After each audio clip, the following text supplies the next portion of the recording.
Gipakita sa mga personnel sa Mandawi City Fire Station ang ilang dedikasyon sa pagpalambo sa kahibalo ug kaandam sa pagresponde sa mga emerhensiya pinaagi sa malampusong pagpahigayon sa Skills Proficiency Training in Advanced Rope Rescue ni atong Hunyo 12 hangtod 13, 2026.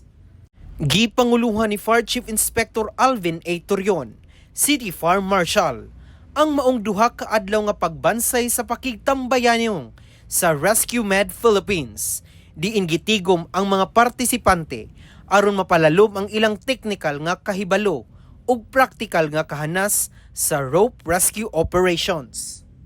Sa unang adlaw nga gihimo sa MCFS apparatus floor ni adtong Hunyo 12, gipahigayon ang serye sa mga lecture ug hands-on exercises nga nagtutok sa nuts and hitches, anchor systems, mechanical advantage systems, lowering and raising operations, ug victim packaging.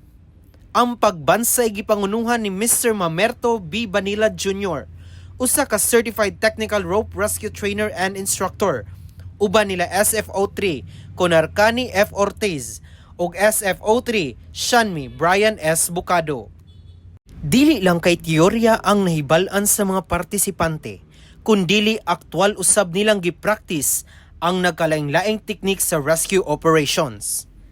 Pinaagi niini, mas napalig-on ang ilang pagsalig sa kaugalingon ug kahibalo sa husto nga pagdumala sa komplikadong mga sitwasyon sa pagluwas sa kinabuhi. Misangpot ang maong pagbansay sa usa ka field training exercise ni adtong Hunyo 13 sa Emergency Rescue Unit Foundation Incorporated Compound sa Barangay Giso, Mandawi City.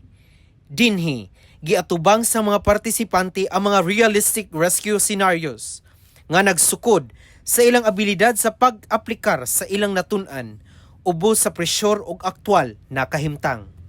Sumala sa mga trainers, ang performance sa mga bumbero nagpakita sa mas taas nga level sa kaandam, koordinasyon o profesionalismo. Kini nga kalampusan usa ka timaan sa padayon nga paningkamot sa Mandawi City Fire Station ug Rescue Med Philippines sa pagpalambo sa kapasidad sa mga responder aron mas epektibo nilang mapanalipdan ug maluwas ang komunidad sa panahon sa kalamidad ug emerhensiya.